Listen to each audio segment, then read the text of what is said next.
por favor. Apocalipsis, el capítulo 2. Y este es un mensaje a la iglesia de Éfeso. Esta iglesia de Éfeso tiene muchas cosas parecidas a la nuestra.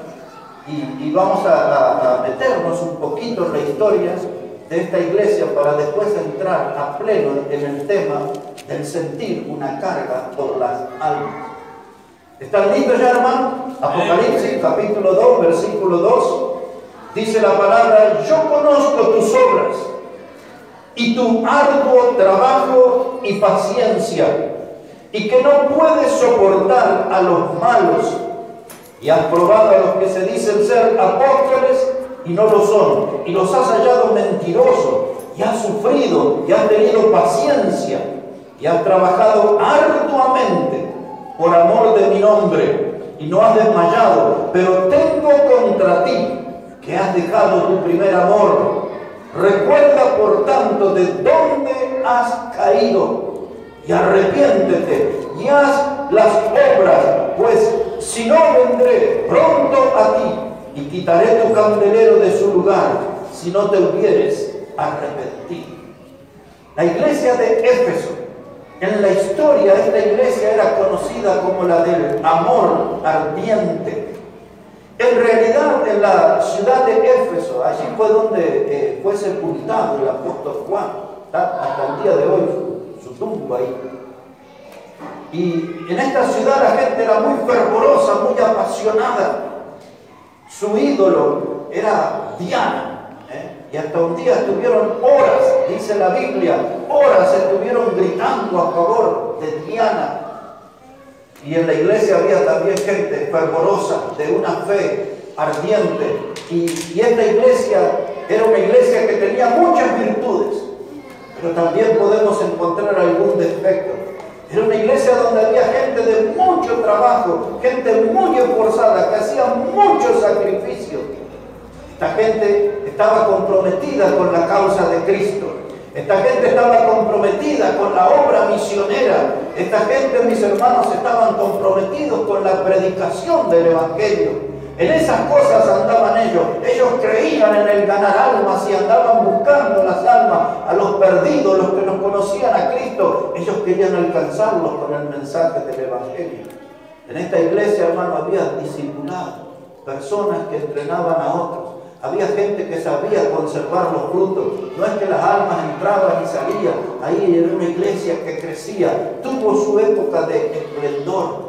Era una iglesia, hermanos, que siempre andaba auxiliando a otros en la vida espiritual y aún en la vida material. Pero cuando vemos aquí esta iglesia, vemos que eran gente de pocas pulgas estos hermanos. Porque dice que no soportaban a los malos. Aquella gente que venía para hacer maldad, para practicar la maldad, la gente de doble discurso, de doble vida, no tenían lugar en esa congregación. Dice, no soportaban a los malos.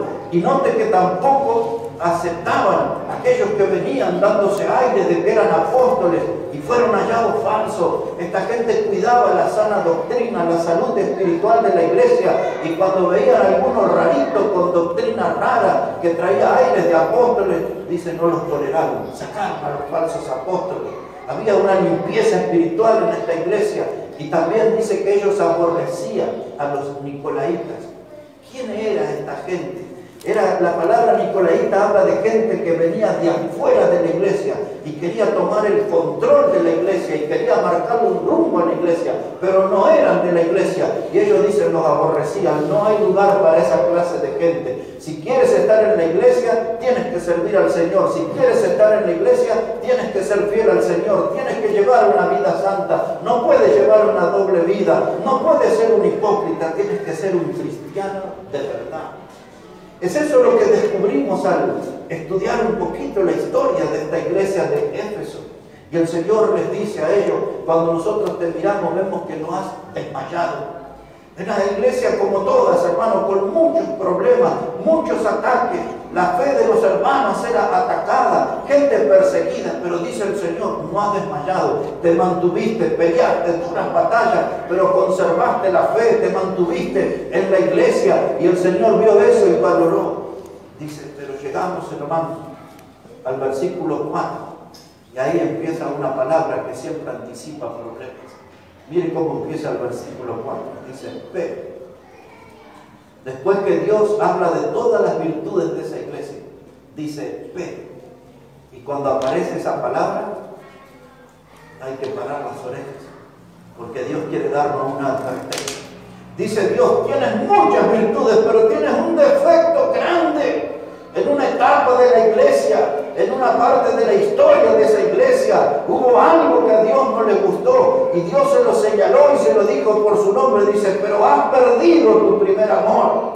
Venías bien, subiendo, levantando vuelo, creciendo, pero has perdido tu primer amor. Hubo un momento en la vida de algunos hermanos que hubo un descuido en su vida espiritual, un enfriamiento en la vida espiritual, y empezó a notarse un abandono en las cosas de Dios. Y esto que les pasó a la iglesia en Éfeso es lo que nos puede pasar a nosotros, que nos empezamos a descuidar, que el venir a la iglesia se transforma en una rutina mortal. Venimos a la iglesia casi por instinto, cantamos porque es el momento, pero no sentimos los cánticos, no estamos ahí, hermanos, concentrados en la palabra de Dios, no estamos tan interesados en una comunión verdadera con Cristo, en exaltar el nombre de Dios. Venimos a la iglesia como parte de una rutina, como un lunes a la mañana nos sentamos en una máquina a posturar, del mismo modo venimos a la iglesia, porque tenemos que hacerlo. Y algo así pasó en esta iglesia. Y eso fue lo que empezó a traer un enfriamiento. La fe de algunos empezó a decaer, hermano, y así fueron perdiendo el primer amor. ¿Qué es perder el primer amor? Ellos empezaron a perder el amor por Cristo.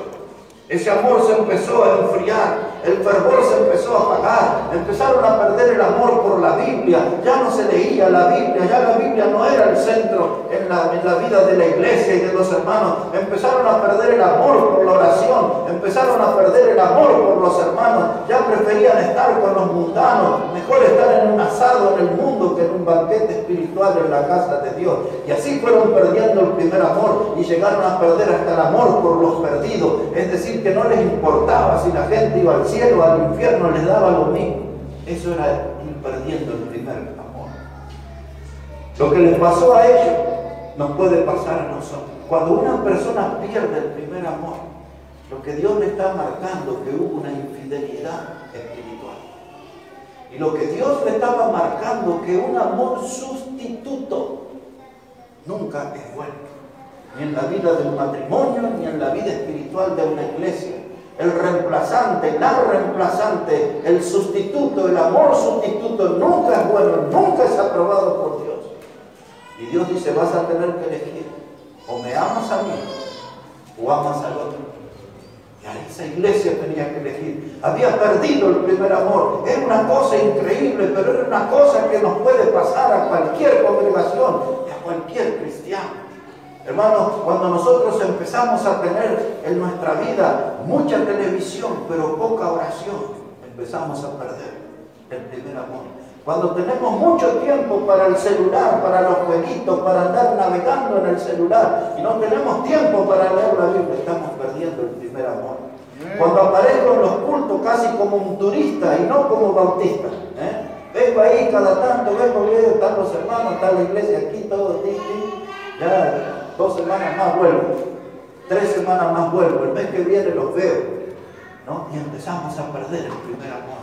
Lentamente, casi como que no se nota, hermano, y ponemos a nuestra vida, le ponemos más énfasis a la diversión, y ya no nos llama la atención la predicación de la palabra de Dios.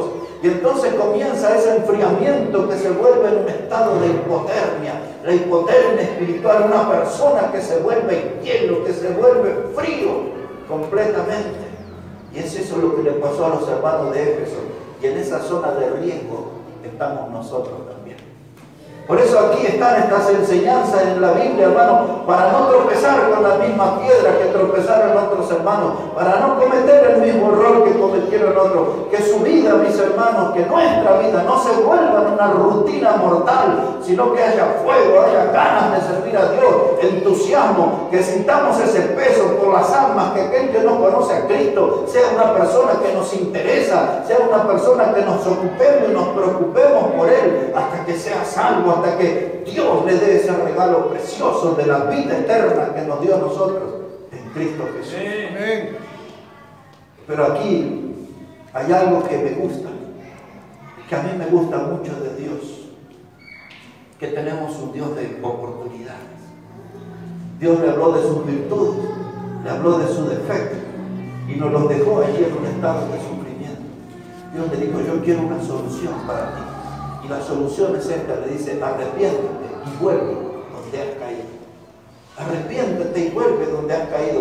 Hermano, cuando nuestra vida espiritual se enfría, se congela, nosotros sabemos exactamente cuál fue el día, cuál fue la hora, cuál fue el lugar donde empezamos a decaer en nuestra fe. ¿Cuál fue el día? ¿Cuál fue la hora? ¿Cuál fue el lugar en que empezamos a fallar, a serle infiel al Señor? Todos nosotros sabemos. Y Dios nos dice: arrepiéntete y vuelve donde has caído. Hasta allí venías bien, hasta allí tu vida era ascendente, hasta allí tu vida cristiana era victoriosa, triunfante. Y luego vino la caída. Arrepiéntete, vuelve a aquel lugar y empieza a tomar vuelo para Dios de nuevo.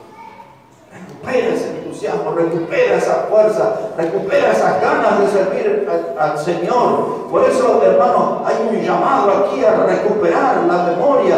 Dice: arrepiéntete y vuelve donde has caído. Recupera la memoria. Venías bien, venías caminando bien, venías teniendo victoria en tu vida.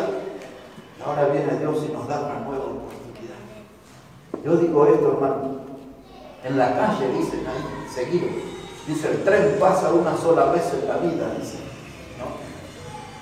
Pero cuando Dios viene y nos da una oportunidad, hay que aprovecharla. Hay que arrepentirse, hay que cambiar el rumbo, hay que corregir, porque si no, hermano, la oportunidad se transforma en la amenaza. Y por eso le dice Dios, dice: arrepiéntete y vuelve a donde has caído, si no vendré a ti y quitaré tu candelero. Ahí está, la oportunidad después se transforma en amenaza. Dice Dios: voy a quitar tu candelero. Cuando usted entra en la casa, así como está esta lamparita, ahí estaba el candelero. Y en un lugar alto, a la vista de todo, todo lo iluminaba, todo lo alcanzaba con su luz. ¿Y qué hace una iglesia sin luz, hermano? Si Dios nos quita el candelero, si Dios nos quita la luz, vamos a hacer una iglesia de tinieblas.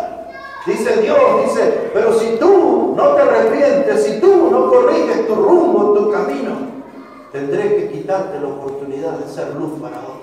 Hoy nosotros somos un faro para el mundo que está en tinieblas. Somos un faro de luz para los que están perdidos en el pecado. Y ellos nos miran a nosotros con el deseo de un día de llegar a ser salvos por Cristo como lo fuimos nosotros. Hermano, una iglesia sin luz no sirve absolutamente para nada. No debemos dejar que Dios nos quite el candelero.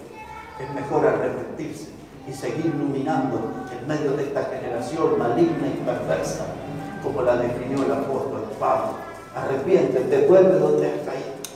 El apóstol Pablo, hermano, él tenía una gran preocupación en su vida. No vamos a ir a la cita, solo vamos a recordar un poco. Cuando en 1 Corintios 9, del verso 24 al 27, el apóstol Pablo habla allí, hermano, que nosotros teníamos que correr la carrera, refiriéndose a la vida cristiana. Dice: corred la carrera de tal manera que obtengáis el premio. Pablo dice: cada cristiano tiene que estar en el podio, no tiene que estar mirando como otros son victoriosos. Él tiene que ser victorioso. Hay que correr la carrera, hay que llegar al podio, hermano. Hay que estar en el lugar de la premiación. El apóstol Pablo dice que él tenía que luchar y después dice que él tenía que pelear. Se presenta como un atleta, después como un luchador, después como un boxeador, para derribar al rival con un golpe de nocaut y que el pecado no se vuelva a levantar contra nuestra vida. Y después llega el verso 27 y le dice Pablo, dice: no sea que habiendo sido heraldo para otros, ahora yo venga a ser eliminado. Y esa palabra era la tortura para Pablo y para muchos de nosotros. El riesgo de ser eliminado, no aprobado por Dios. Que Dios nos diga un día, te amo, pero no puedo usarte. Que Dios nos diga un día a nosotros, te amo, pero si no corriges tu pecado, no puedo usarte en la obra. Yo cuento algunas veces, cuando era el año 1980, hace ya bastante, era mi primer año en el seminario. Y siempre me gustó escribir, y aquí siempre ando ahí con una lapicera como esta, ¿no? Y yo escribí ahí, eran mis primeros mensajes, los primeros, mis primeros artículos. Comenzaba a escribir, y un día había una lapicera que era como esta, y yo amaba esa lapicera, me encantaba el trazo que tenía, la clase de tinta que dejaba en el papel, me encantaba esa lapicera. Y un día escribiendo allí un mensaje, en lo más lindo del mensaje, algo pasó y se derramó unas gotas de tinta y me estropeó la hoja. Y entonces volví a escribir de nuevo y agarré la lapicera otra vez y empecé allí, hermano, y otra vez. Me arruinó el trabajo y tuve que tomar otra lapicera. Los viernes yo venía aquí a Buenos Aires, 110 kilómetros de viaje. Y venía aquí para trabajar en la iglesia el sábado y el domingo. El lunes volví al seminario.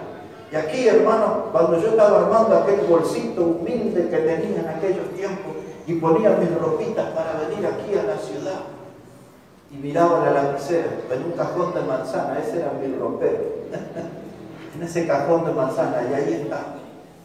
Y tenía que agarrar otra lapicera. Y parecía que ella me hablara y me dijera, se va la obra, se va el ministerio y no me lleva otra vez. Yo amaba la lapicera, pero ya no la podía usar, porque estropeaba todos los trabajos que hacía. Y así pasa con nuestra vida. Dios nos ama, pero si hay pecado en nosotros no podemos ser instrumento de Él. Dios nos ama, pero si hay pecado que no queremos abandonar, no queremos corregir. Dios nunca, mis hermanos, utiliza instrumentos sucios. Dios usa vidas limpias. Por eso le habla a esta iglesia en Éfeso y a nosotros también, diciéndote, arrepiéntete, vuelve donde has caído y empieza a hacer las obras del principio, aquellas que eran buenas, que eran importantes, aquellas obras que le ponías entusiasmo, pasión, aquellas obras que las hacías con esfuerzo, sacrificio, con dedicación. Esa es la clase de trabajo que quiero ver en ti, dice Dios, en otras palabras. Dios quiere, hermano, que volvamos a tener ese fuego del principio. Y ahora sí vamos a entrar en el mensaje. No será mucho más largo de lo que dije, pero ahora vamos a entrar en nuestro mensaje, en el sentir esta carga por las almas, sintiendo una carga por las almas. Y vamos a ver en esta mañana 3 desafíos, mis hermanos, o 3 acusaciones del Señor. Depende de donde usted lo mire. Lo que hablaremos en esta mañana van a ser 3 desafíos o van a ser 3 acusaciones del Señor. En primer lugar, mis hermanos, hablaremos sobre nuestra visión sobre el mundo. Hoy en día la iglesia en general, y nosotros no estamos excluidos, la iglesia en general, hermano, está padeciendo una miopía espiritual. Una miopía es una seria dificultad para ver a cierta distancia. Hoy las iglesias están encerradas en el mundillo de sus 4 paredes y no ven afuera las almas necesitadas. No ven afuera, mis hermanos, la gente que está sufriendo, las familias que se están destruyendo, que se están desmoronando, hogares que se vuelven escombros, se están haciendo pedazos, los vicios se están arrasando con todo. Como habló el hermano ahí en esa plaza, los adolescentes, borrachos, drogados, que hasta resulta imposible de hablarles porque no pueden comprender por el estado en que se encuentran. Nosotros como iglesia tenemos un mensaje que se nos confió, es el mensaje del Evangelio, y ese es el mensaje que tenemos que llevar al mundo. Pero si usted no está bien de su vista, si no tenemos una visión por el mundo que se está perdiendo, que se está destruyendo, no vamos a poder ir detrás de los perdidos. Una mirada al Evangelio de Juan en el capítulo 4, por favor, si puede ir allí. Evangelio de Juan en el capítulo 4. El domingo anterior se leyó ese pasaje aquí en el púlpito y se explicó sobre una mujer samaritana. Una mujer, hermano, que había estado enredada en el pecado, una mujer que había llevado una vida inmoral. El Señor Jesucristo le dijo en un momento de la conversación a esta mujer samaritana que había tenido 5 maridos y el hombre que estaba con ella no era su marido. O sea que había tenido un desfile de hombres en su vida. Era una mujer trabajadora que utilizaba el cántaro para ir ahí, hermanos, a un pozo, juntar agua y con ese cántaro pesado entrar en la ciudad y vender el agua. Ese parece que era su medio de vida, su forma de vivir. Y ahí en ese pozo de Jacob encuentra a Jesús. Jesús le predica el Evangelio. Jesús le dice a esta mujer: si tú bebieres del agua que yo te daré, saltará en ti una fuente para vida eterna. Y esa mujer, en un estado de desesperación, le dijo a Jesús: Señor, dame esa agua. ¿Sabe qué es lo mismo que dice la gente afuera? Son dueños de almas sedientas. Y ellos dicen: denme el agua, denme del agua viva, denme del agua del Evangelio, denme del agua de la salvación. Pero la iglesia no ve, porque la iglesia no tiene o ha perdido una visión por el mundo y sus necesidades. Y entonces Jesús le habla a esa mujer, y esa mujer cree en Cristo como su Salvador, y va al pueblo y entra allí y le habla a su gente y le dice: he hallado al profeta porque me ha dicho todo cuanto he hecho. La gente comenzó a creer en Jesús. Y cuando Jesús dijo esto y la mujer se fue al pueblo y dio testimonio del encuentro con Jesús, en el verso 35, esto es lo que sucedió. Observe, por favor. Juan 4, verso 35. Dice Jesús: ¿no decís vosotros, aún faltan 4 meses para que llegue la siega? He aquí os digo, alzad vuestros ojos y mirad los campos, porque ya están blancos para la siega. Esta era una conversación espiritual, mis hermanos. No es que había allí en el campo trigo o alguna otra cosa. Es que cuando el Señor mira hacia la ciudad de Samaria, venía una multitud de personas con túnicas blancas, vestidos de blanco. Y el Señor le está diciendo esto a los apóstoles: levantad vuestros ojos, miren los campos, miren las almas, miren los necesitados, levantad los ojos. Allí los campos están listos para la siega. Ya el testimonio lo dio la mujer a esa gente. Esa gente fue impactada y vino a buscar más noticias del Evangelio, de la salvación. Y ahora el Señor lo anima a sus apóstoles, es nuestra oportunidad, es la hora de trabajar, muchachos, vamos, levanten los ojos, venzan, derroten la miopía espiritual. Ya los campos están listos, esos corazones están preparados para recibir la palabra, corazones preparados para recibir el mensaje de salvación. Es la misma clase de corazones que están por aquí, por esta ciudad. Las almas están preparadas y el Señor nos manda a levantar los ojos.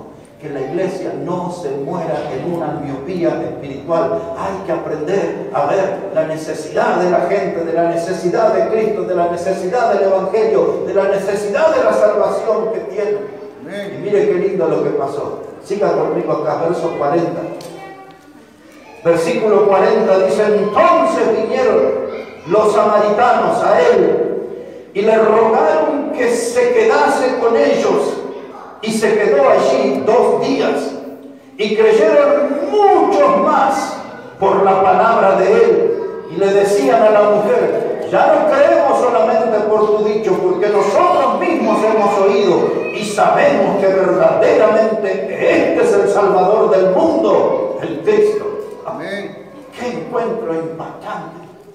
Gracias, le dijeron a la mujer, pero ahora ya no creemos solo por tu palabra. Ahora lo vemos a Jesús, el Salvador. Verdaderamente, decía la gente, Él es el Salvador del mundo, Él es el Salvador. Y la gracia de Dios se derramó y aquellos fueron salvos. Y todo comenzó por una mujer. Una mujer de vida inmoral. Una mujer de un alma oscura, tenebrosa. Esa alma fue salva. Ese fue el instrumento que Dios usó. Una mujer que cambió su vida. Porque dice la Biblia que dejando el cántaro, dejó el cántaro y se fue a la ciudad a hablar con los suyos. Eso es una enseñanza para usted y para mí, que para servir a Dios algo siempre vamos a tener que dejar. Ay, hay algún pecado que me impide servir a Dios. Hay algún pecado que me tiene atado, maniatado. Hay algún pecado que me quita las fuerzas, que me quita el gozo. Dice Dios, deja eso como la mujer dejó el cántaro. Deja ese pecado y siéntete libre y comienza a servir a Cristo. Amén. Ve y da testimonio de tu Salvador desde una vida limpia, desde una vida salva por Cristo. Amén. Recuperando, mis hermanos, la visión. En el libro de Hechos, el capítulo 16, si puede ir un momento aquí, quiero hablarles un par de minutos porque ya he usado ese texto en otra oportunidad para hablarles sobre el clamor de Macedonia. Mire cómo dice la palabra de Dios, Hechos de los Apóstoles, capítulo 16. Dice la palabra allí, versículo 8.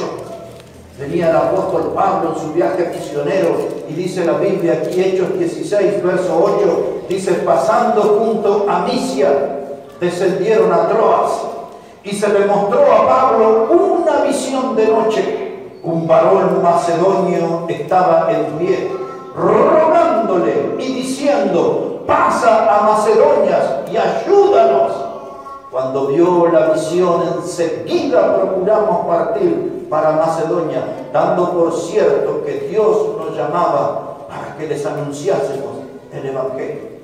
Ahí está el clamor, una visión. Pablo no fue miope, Pablo vio la necesidad de los macedonios.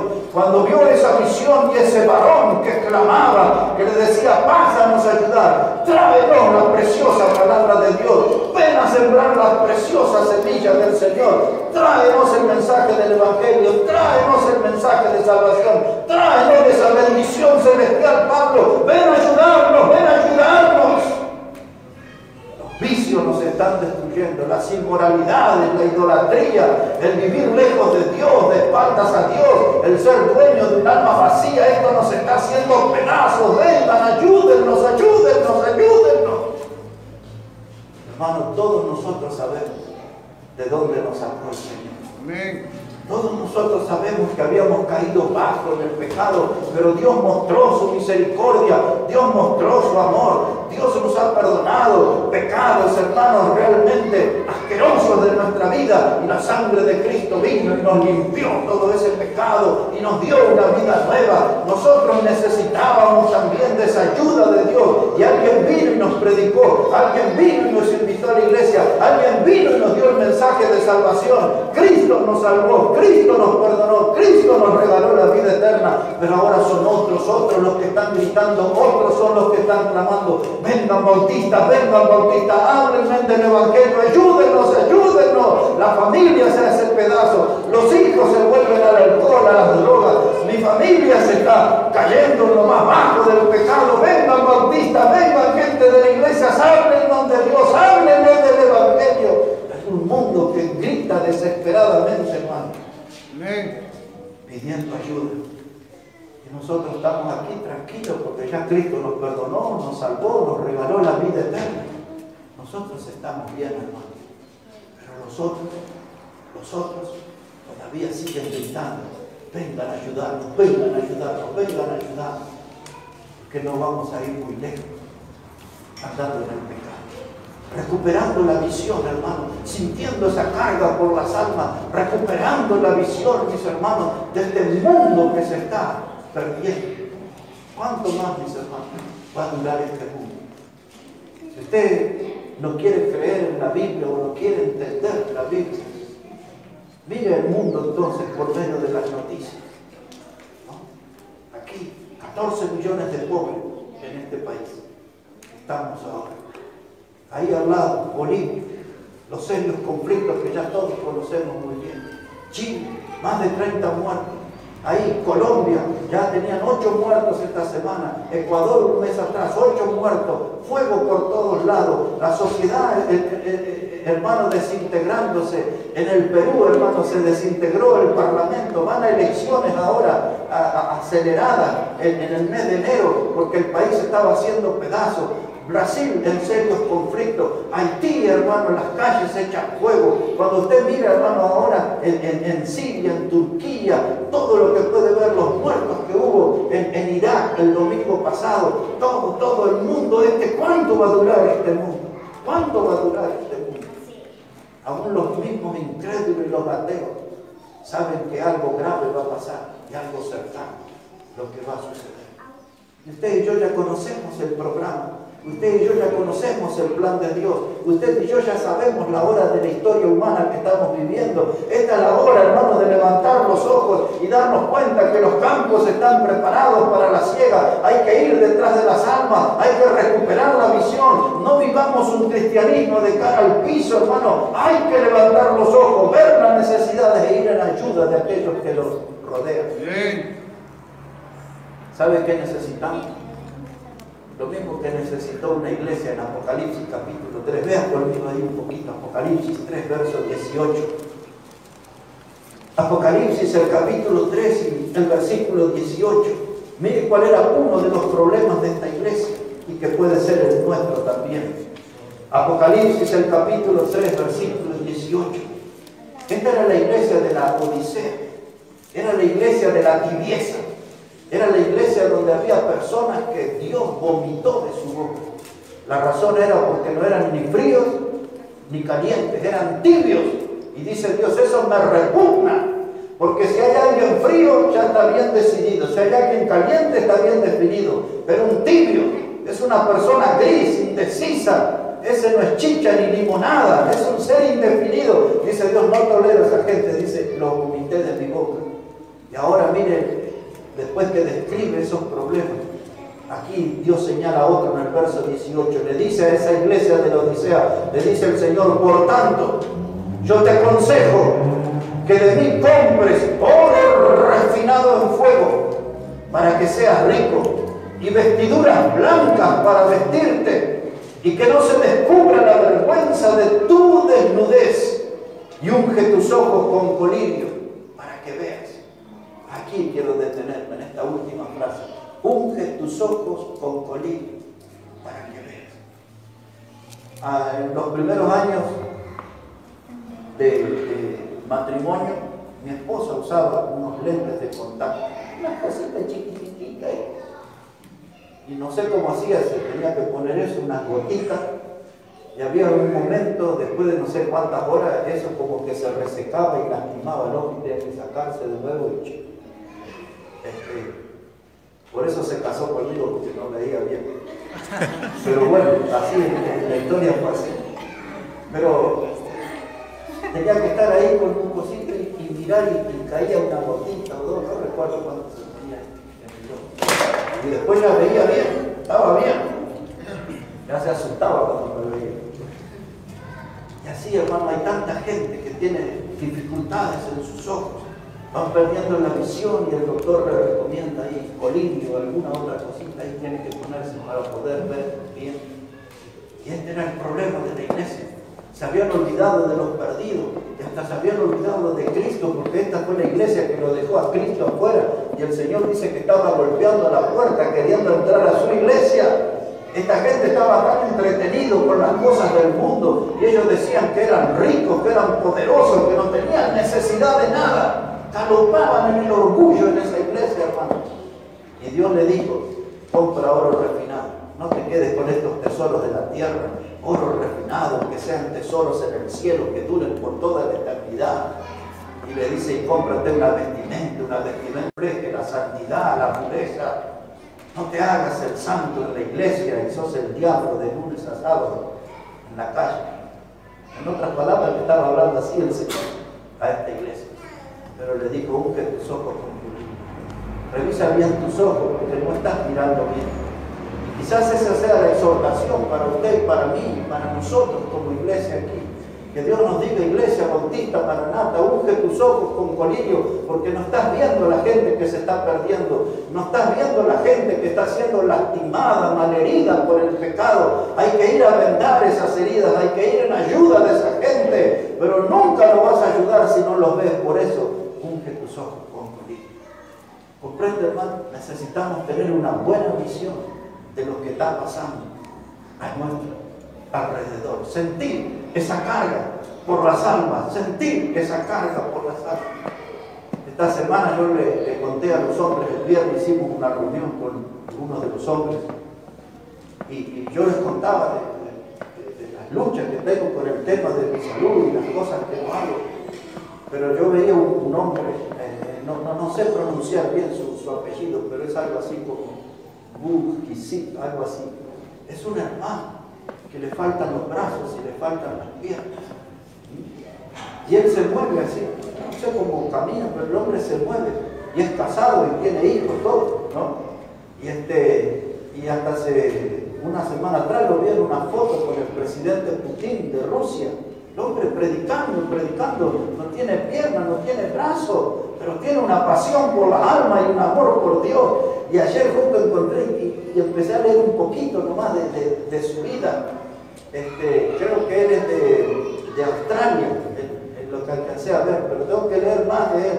Pero ese hermano es un testimonio tremendo, hermano. El entusiasmo por las almas, el amor que tiene por Dios y por los perdidos. No tiene piernas, no tiene brazos, pero lleva el evangelio y va de país en país. Y en la medianoche encuentro que el pastor, amigo mío, que tiene más de 120 libros escritos y vivimos muchos años sirviendo juntos en los Estados Unidos, estaba predicando anoche en Costa Rica, en la iglesia de otro pastor que es amigo mío también. Y él estaba contando, el pastor, 73 años tiene. Y cuando él era jovencito, él vivió con los caníbales, los guayaquíes, era una tribu del Chaco paraguayo, eran caníbales.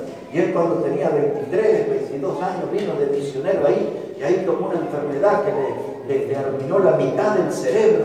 Y yo contaba a hermano Jaime hoy, este hombre tiene que dormir todos los días conectado a una máscara de oxígeno, porque esa parte del cerebro donde Dios le da la orden para respirar.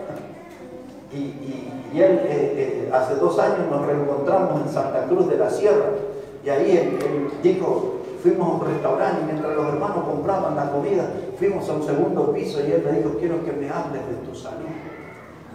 Y le conté lo que me estaba pasando. Y él me dijo, mira, y me tomó la mano y la puso sobre su corazón. Y me dijo, esto que tengo aquí es un marcapaso.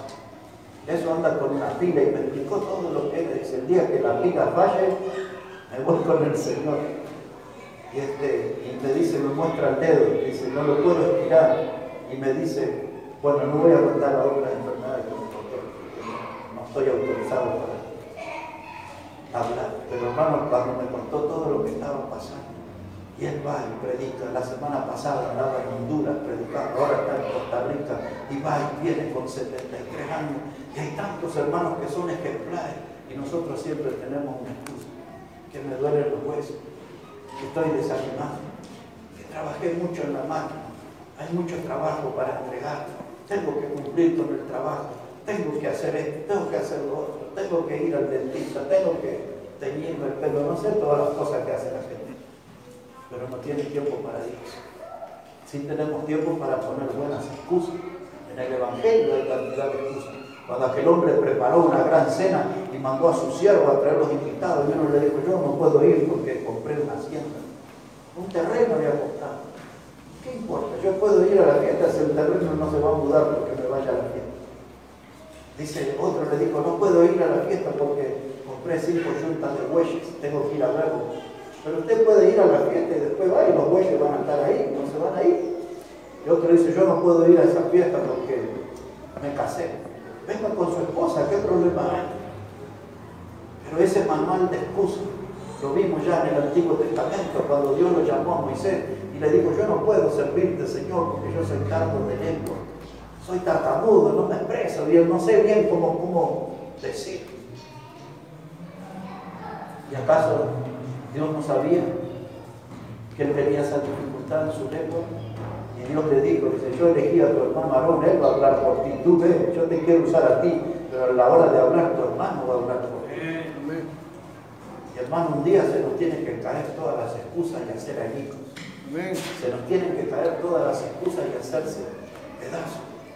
Porque todos nosotros, hermano, ponemos excusas para no hacer nada por Dios y pretendemos que Dios nos perdone porque no hacemos nada.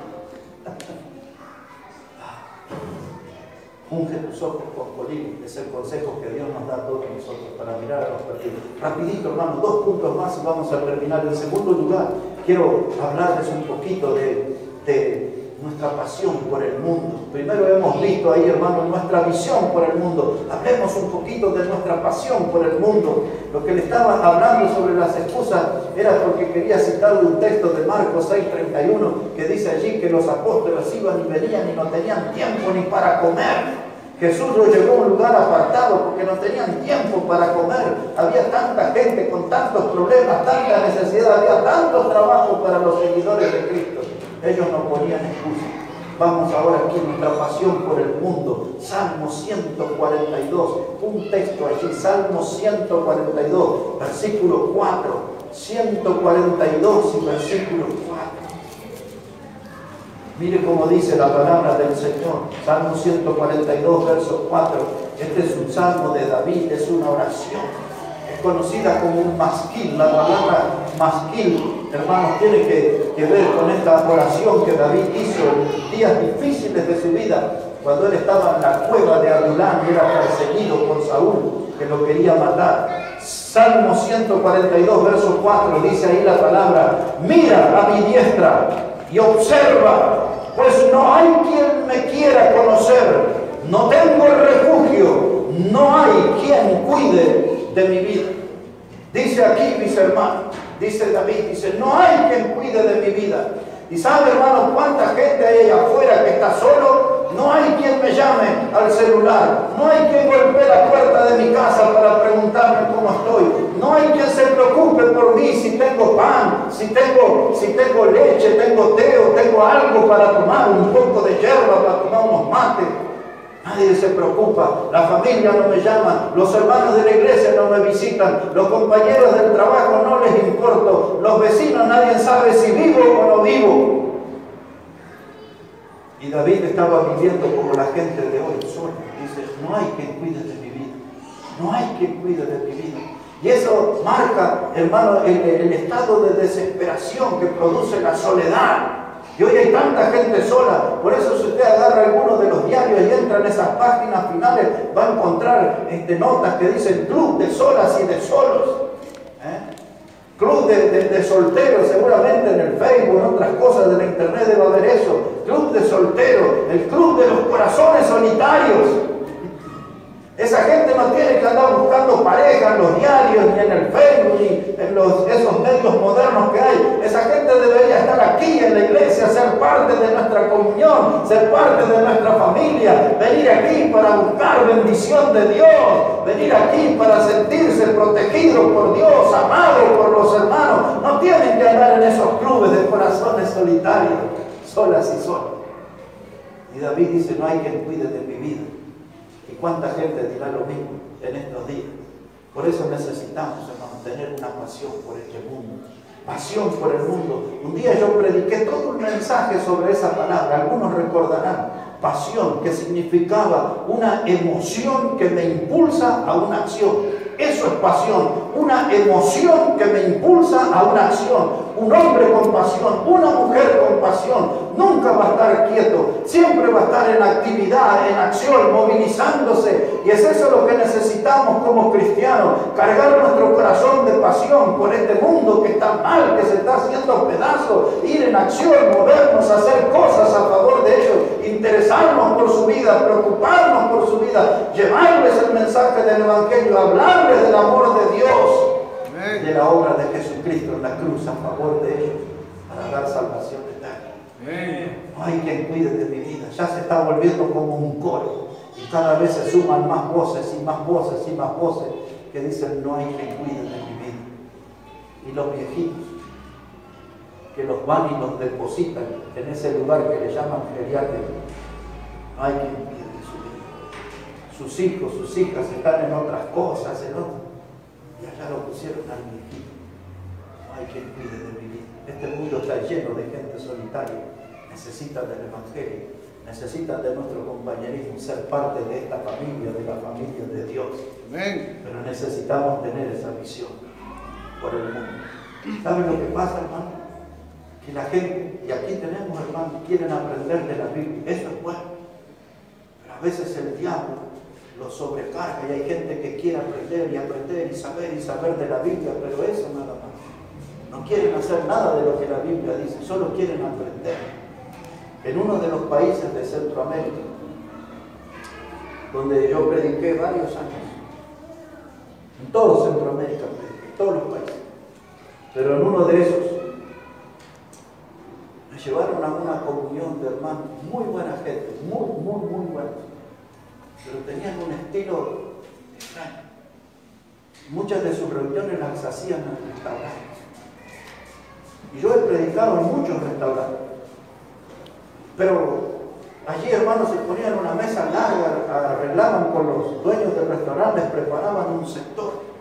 Y yo era el predicador invitado. Y después que hablé todo un tema, entonces uno de ellos se paró y dijo, ¿quién va a hacer un comentario? Y todos analizaban mi prédica. Dice, sí, a mí me gustó eso es nuevo, eso me llamó la atención, esto, todos hacían un análisis del mensaje. Después que hicieron el análisis, dijo uno de los hermanos, ¿puede darnos otro mensaje? Y ahí hicieron lo mismo. A un día lunes me invitaron a una casa, cuando llegué estaba lleno de gente en esa casa, se desbordaba de gente. Y en esos países, hermano, hace calor de verdad, mucho calor, todos amontonados. Y llegó un momento y me presentaron y me puse a predicar ahí. Y después que terminé, otra vez hicieron lo mismo. Todos analizaban el mensaje, que la palabra griega, que la hebrea, que esto, que lo otro. Y yo me di cuenta que eran gente buena, pero solo quieren aprender y aprender y aprender de la Biblia. No quieren practicar de la Biblia. No quieren salir, andan en la búsqueda del conocimiento. Y mis hermanos, cuando yo aprendo de la Biblia, tengo que practicar lo que se llama sabiduría. La palabra sabiduría significa conocimiento aplicado. Aprendí esto de la Biblia y lo practico. Aprendí que debo ser más santo, practico más santidad. Aprendí que debo abandonar tal pecado, tengo que dejar ese pecado. Eso es sabiduría. Aprendo y aplico en mi vida. Pero si yo solo quiero aprender, nunca voy a crecer, solamente voy a engordar en conocimiento, pero no voy a crecer. Mire, mis hermanos, me contaba ahí un pastor, una vez se incendió su iglesia. Eso me pasó a mí aquí, cerquita, en San Alberto. El 1 de año, amanecimos allí, hermanos, que nos quisieron prender fuego en la iglesia y fallaron. Pero el 5 de enero a la medianoche volvieron y trajeron bombas molotov y eran de esos grupos nazis y nos pusieron en las paredes que dan a la calle de la iglesia los símbolos del macho cabrío, o sea que venían todos preparados y ponían las esvásticas nazis, todos unos escritos horribles y teníamos adentro un hombre ciego con sus hijas viviendo y se agarró todo ese fuego. Y enfrente vivía un policía y él vino y vio a los delincuentes, eran de esos grupos neonazis, todos negros, cabezas peladas, rapadas, todos. Bueno, y entonces me llaman, yo desde la capital hasta allá salimos en el auto con mi esposa, ahí ya estaban los bomberos, la policía, la cantidad de patrulleros. Pero lo que contó este pastor me hizo acordar de eso que me tocó vivir a mí, porque ya no quería la gente que predicara el evangelio. Y dice el pastor que un día se prendió fuego su iglesia y le llaman de la policía, le dice si puede venir porque su iglesia está ardiendo, dice. Y el pastor llegó allá a la iglesia y ahí estaban los bomberos y había varios vecinos, dice, y personas con baldes, con agua y tiraban sobre las llamas y tiraban agua y tiraban agua. Y el pastor vio que había uno muy entusiasmado trabajando. Cuando se aquietan las llamas, el pastor se dio cuenta que ese hombre era ateo, ese hombre no creía en Dios, decía que Dios no existía. Y el pastor se dio cuenta que era él el que ponía más entusiasmo, tirando agua y trabajando para apagar el fuego. Y el pastor se acerca y le agradece y le dice, pero vecino, dice, yo nunca lo vi a usted aquí en la iglesia. Y el hombre le dijo, porque la iglesia nunca estuvo encendida, por eso no venía. En nuestra vida espiritual, hermanos, si no hay fuego en los cristianos, ¿quién va a querer sumarse a una iglesia apagada? ¿Quién va a querer acercarse a una iglesia que nos produce calor, que nos transmite vida? Hermanos, tenemos que encendernos con el fuego de Dios. Una iglesia encendida y hasta los ateos van a venir a compartir con nosotros, a sentarse con nosotros cuando vean que estamos vivos y vivos para Cristo. Amén. Ese es nuestro desafío. Pero tenemos que tener esa pasión, una pasión por el mundo. Y termino, mis hermanos. Ando medio largo predicando últimamente, ¿no? Voy a tratar de aterrizar, hablándoles un poquito de nuestra compasión. Primero hablamos de nuestra visión por el mundo. Segundo hablamos de nuestra pasión por el mundo. Y ahora los últimos minutos para hablar de nuestra compasión por el mundo. Acuérdense que la palabra compasión habla de un amor profundo. Lo mencionaba anoche, de un amor que surge de la tripa, de lo más profundo del ser humano. Eso es tener compasión. Observe aquí dos pasajes ya para terminar. Uno de ellos, el Evangelio de Lucas, el capítulo 9. El Evangelio de Lucas, el capítulo 9, versículo 1. Y después prepárese porque le voy a enseñar una palabra rara. Posiblemente nunca la han oído. Pero primero vamos a leer aquí el Evangelio de Lucas, el capítulo 9.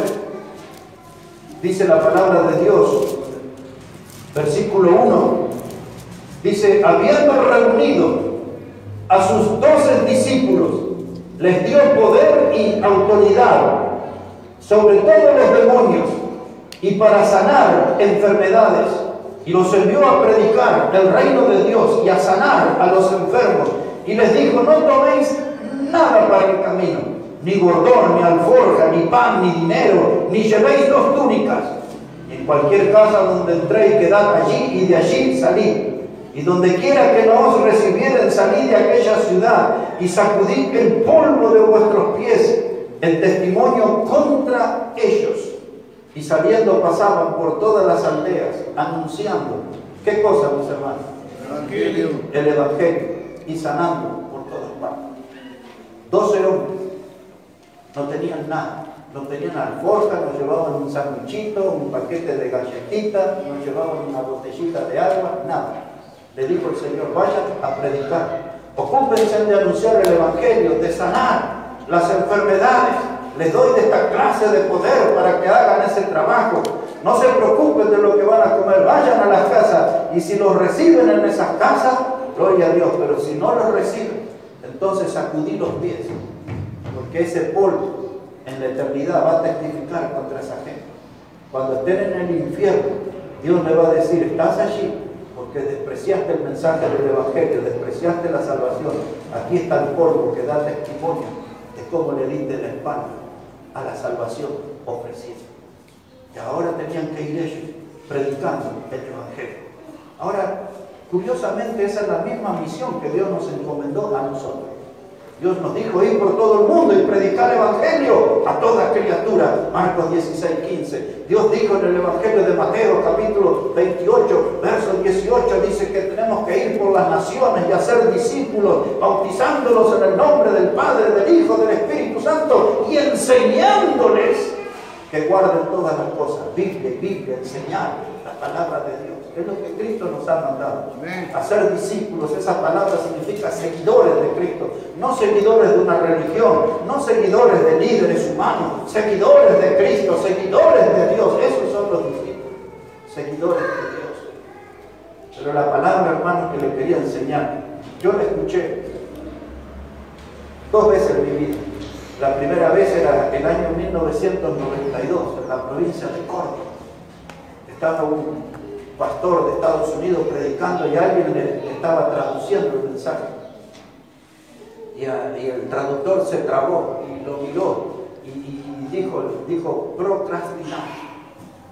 Después que terminó eso, un pastor amigo mío le hacía broma y dice, ¿qué dijiste? ¿Qué es esa palabra? No existe. Año 1992. Y hace poquitos días le había esa palabra.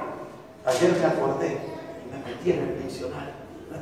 Es difícil pronunciar, procrastinar, una palabra latina. Y esa palabra lo que significa es postergar, es no asumir una responsabilidad que nos confió, es dejar algo para hacia adelante, es dejar algo aplazado. Dejarlo, más adelante lo voy a hacer, aplazar las tareas, posponer, postergar todo. ¿Por qué estoy hablando de esa palabra rara? Procrastinar. Porque esa palabra nos refleja a nosotros, porque nosotros somos de esos. Ya, mañana lo voy a poner bien. no me apure, mire, falta un mes y entramos en el 2020, ahí me voy a poner bien. Ahí me van a tener todos los sábados, todos los domingos en la iglesia. Ahí voy a ganar alma, ahí voy a traer invitados, ahí voy a repartir folletos, ahí me voy a venir al frente y voy a compartir la lectura bíblica. Me voy a levantar en la congregación y voy a orar, aguánteme, un mesito más y ya llegamos al 2020. Para más adelante. ¿Por qué no empezamos a hacer ahora todo eso? ¿Por qué postergar? ¿Por qué dejar las cosas para mañana? Por eso el apóstol Pablo, cuando le escribió a los Romanos, capítulo 12, verso 9, le dijo: lo que requiere diligencia, no perezoso, le dijo Pablo, fervientes en el Espíritu, sirviendo siempre al Señor. Y esa palabra ferviente habla de la presencia de fuego, con fuego en el Espíritu, no una iglesia apagada, no una vida apagada, un corazón encendido para Cristo, un corazón encendido para Dios. Amén. Procrastinar, qué difícil. No deje para mañana. Hoy podemos empezar a hacer bien las cosas. Hoy podemos anunciar el Evangelio con claridad. Y después que predicamos el Evangelio, podemos buscar pan y leche para los niños. Y podemos ir, hermanos, y como predicaba el pastor ahí en la selva, que tenía que dar inyecciones, a veces hacer alguna clase de operaciones. Lo mismo hizo el pastor Juan Gunter en Bolivia. Pastor Gunter ya hace poco fue con el Señor, con 84 años, pero él me contaba esas historias, cuando venía la gente cortada por el machete en un lugar que se llama Chira, allá en los valles cruceños. Y yo recorrí todos esos lugares. El pastor llegó en el año 1961, yo no había nacido, y él estaba predicando la palabra en Bolivia. Y el pastor tiene que predicar el Evangelio. Pero algunos tuvieron que aprender a operar y agarrar a los leprosos y pasar una gasa para limpiar sus llagas. Pero antes de hacer todas esas cosas, hay que predicar el Evangelio. Es eso lo que Dios espera de nosotros. Y no lo voy a leer porque voy a aterrizar y terminar ya. Pero dice el Evangelio de Mateo, en el capítulo 9, versos 35 al 38, que Jesús iba por todas las aldeas predicando el Evangelio. Y dice que el Señor le dijo a la gente, dice, a la verdad, dice, la mies es mucha y los obreros pocos. Rogad al Señor de la mies que envíe obreros a su mies. Hermano, es decir, el terreno, el campo de trabajo es enorme, es grande. Los obreros son pocos y encima no son todos buenos. Los obreros son pocos y no son todos calificados. Hermanos, dice, rogad al Señor de la mies. Y es esto lo que tenemos que tomar, las decisiones en nuestra vida. Usted en su banco, yo en mi lugar. Dios me está hablando, Dios me está llamando a predicar su palabra, a anunciar el Evangelio. Tengo que recuperar la visión por este mundo. Tengo que sentir pasión por el trabajo, por lo que hago por este mundo. Tengo que tener compasión por la gente de este mundo. Visión, pasión, compasión. Esos tienen que ser términos reales en nuestra vida, hermano. La mies es mucha, los obreros pocos. Pero quizás esta mañana Dios viene y habla a su corazón y en su oído. Le dice, tú eres el obrero. Tú eres la obrera que estoy necesitando. Y viene a mi memoria, y así termino. Ya casi cuánto, 35 años atrás. En una iglesia aquí a 25 kilómetros. Yo era un muchachito en ese tiempo, 21, 22 años. Y esa era una iglesia nueva. Hoy es un edificio enorme. Y empezamos esa iglesia y había uno que se levantaba en el culto y oraba, más o menos así. Decía, Señor, yo pido que tú muevas tu dedo y traigas bendición aquí en nuestro barrio. Allá por el TIC. Dice, Señor, yo quiero que tú muevas tu dedo y traigas bendición en la familia. Señor, que tú muevas tu dedo y traigas bendición sobre las almas. Y así, hermano, todos los puntos se levantaban y hacía la misma oración. Señor, quiero que muevas tu dedo y traigas bendición a las almas, al barrio, a la familia, a la iglesia. Un día todos estábamos esperando la oración y el muchacho no oró. No oró. Y alguien vino al finalizar la reunión y dice, hermano, ¿qué pasó? Que no oró hoy, pidiéndole a Dios que moviera sus dedos. El muchacho empezó a llorar y dice que Dios le demostró en esta reunión que su dedo soy yo. Su dedo es suyo. Quizás en esta reunión Dios le está mostrando, usted es el dedo de Dios. Usted es el que puede hacer algo a favor de la gente. Usted es el que puede hacer algo a favor de los perdidos. Usted es el que puede hacer algo a favor de su familia que aún no conoce a Cristo. Usted es el que puede hacer algo por sus amigos que se están hundiendo en las arenas movedizas del pecado. Usted y yo somos los que podemos hacer algo por este mundo. Pero necesitamos tener buena visión. Unge tus ojos con brillo. Necesitamos tener pasión, una emoción que nos impulse a una acción. Y necesitamos tener compasión, un amor verdadero, puro, que salga desde las tripas, desde lo más profundo de nuestro ser. Y con esas tres cosas, visión, pasión y compasión, vamos a poder hacer grandes cosas para Dios y a favor de las almas. Vamos a orar al Señor. Vamos a ir en oración a nuestro Dios.